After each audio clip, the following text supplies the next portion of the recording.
Okay, so we're going to pick up by figuring out where what x values these extrema occur at. And I have opened up this Desmos in a separate page here, Desmos animation, so that we could explore it a little bit. So if you look at this graph, you can see that we have definitely at that -2, 1.5, there is a, let's see if I can get one. Okay. There is a max at that -2, 1.5. There's a min at the 0.167. Looks like there's another max at 1.5, a min at 2.50, and then the right-hand endpoint appears to be an absolute max. So what I'm going to do is kind of drag this x value, dot that marks the x value. And what it's doing is it's drawing in the tangent line. So you could think of the slope of that line as the derivative at the point. And let's go to this first place where there is, hard to get right on it, where there is a local max. What do you notice about that tangent line? It's close, right? Trying to let I'm just right. It's got a horizontal tangent line there, right? And similarly, this min value also has a horizontal tangent line. So it seems like one candidate, one place that would be a possible place for a local max or min would be places that have a horizontal tangent line. But that doesn't hold if we come over here to 1.5, and 2.50, which I am not getting to line up quite right. Those don't have derivatives, right? Because they are cusps. And so at both of those places, the derivative does not exist. So the derivative equals 0 in the first two local extrema we we are looking at, but the derivative doesn't exist in the second two. Here is another place, and we're going to touch on this as we keep going. The derivative is definitely equal to 0 at 3.5, but is that a local max or a min? It's not. So what we're looking at is we're discovering candidates for local maxes and mins, but we're not guaranteeing that that's where they're going to happen. So if I go back and we are trying to list out here, what did we notice about places where these maxes and mins were possibly occurring? We first saw, oh, that's not what I'm going for. So sorry. That these were occurring at x values where f prime of x was 0. Right? Those were those tops of the hills, bottoms of the valleys.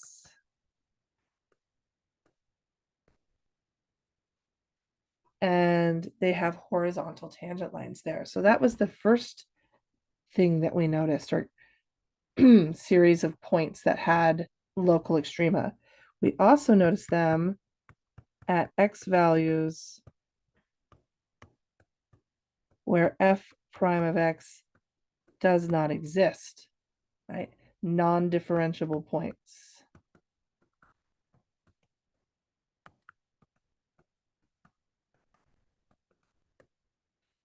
And those would be things like cusps in particular, if we're talking about maxes and mins. And then the last thing is we did see, maybe we didn't point it out directly. Oh, we did, about the absolute max was at the endpoint of a closed interval. So that's kind of our third option, is that at endpoints of closed intervals. And that would be, for the way that we've defined it, absolute extrema only.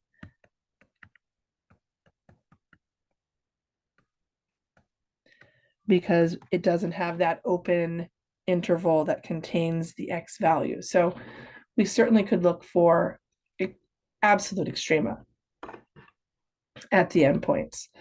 So we're going to focus, since endpoints of closed intervals is a pretty straightforward thing to check, we're going to focus on these two places. And in fact, we have a definition for what we call those numbers where that occurs. And so we are going to introduce the definition of a critical number. I'll underline that. Of a function f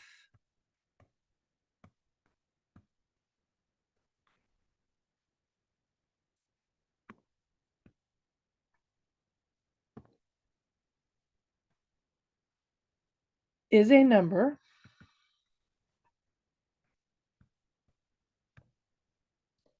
in the domain of f. So that is our first important first step. It has to be a number for which f of x exists. Okay. And then at which, and we have two options. F prime of x is equal to 0, or f prime of x does not exist. Okay. Just as a, sometimes some books call them, oops, that's supposed to be an O, also called critical points instead of critical numbers.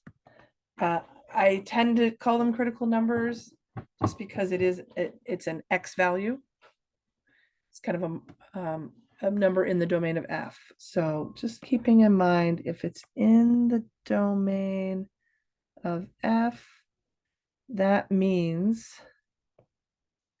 that f of x exists. So that's one thing that we will be checking as we go to find critical numbers. Okay. And so hopefully from the exploration we just did, you realize why these things are important. Why do we care about them? Because these are the points we just described as places that may have a max or min value. So I have a couple of examples here. Here's a critical point at C because the derivative of C is 0. It's got a horizontal tangent line. And in fact, it is a local max at least.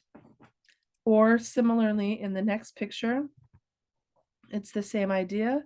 It's just that f prime of C is undefined because of the cusp, but it still is at least a local max. Or I could flip that upside down like a v from a absolute value. That derivative does not exist, but it is in fact a critical value, and it is a minimum for the function f. So those are similar to what we looked at in the animation on Desmos. These are all three of these are critical numbers at x equals c, and that result in a max or min value.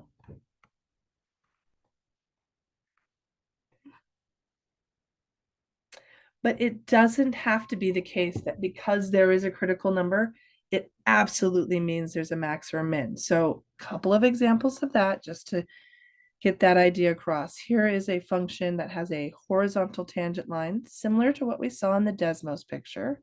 There was one like this. This is a critical number.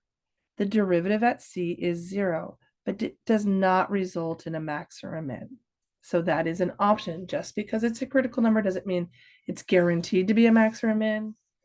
But if it's going to be a max or a min in the middle of an interval, it will be at a critical number. It can't be at a different number. And so same thing here. We have an undefined vertical tangent, but no max or min there. So the idea with these are critical numbers at x equals c that do not result in a max or min value.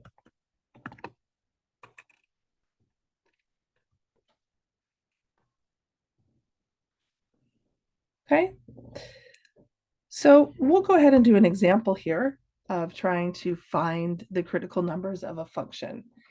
And we've reached it. This is the moment where we have been taking derivatives of these things for a long time.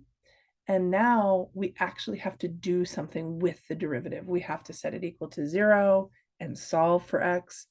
We have to figure out when it's undefined. And so all that simplification I've been pushing you to be doing is really going to matter at this point. So anytime it says find the critical numbers, it means you need to take a derivative and you need to figure out when is it 0 and when is it undefined. And then double check that those numbers are in the domain of your original function. So we're going to take this derivative. This is going to need a product rule. So we'll do the first function times the derivative of the second function plus the second function times the derivative of the first function.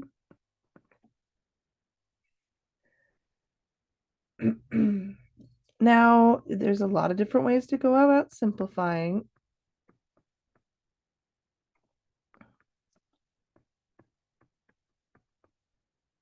I'm just going to start. Oops, that's supposed to be a fifth.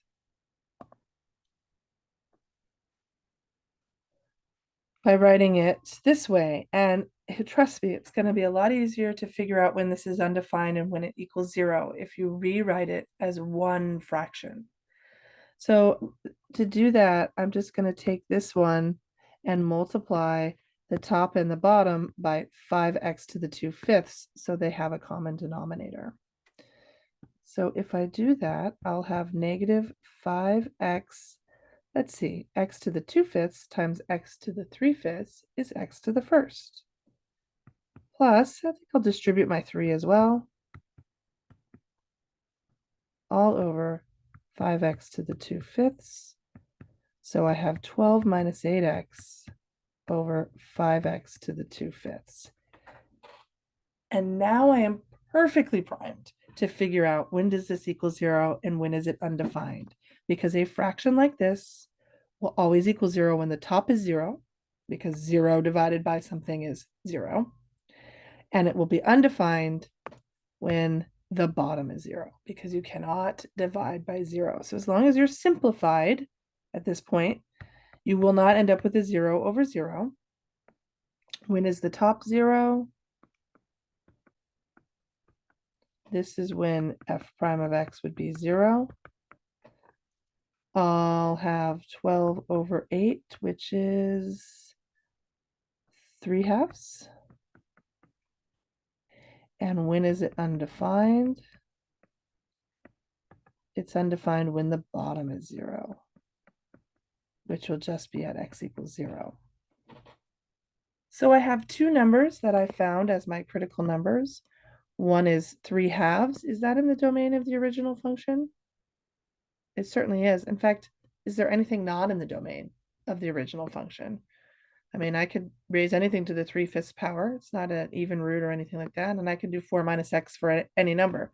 So both of these, oh, that was supposed to say x equals 0. Not 0 equals 0. So both of these values, 3/2 and 0, are critical numbers. So I will report my answer. I have two critical numbers. And keep in mind, I haven't said anything about whether they're actually extrema there. The question only asked me to find the critical numbers.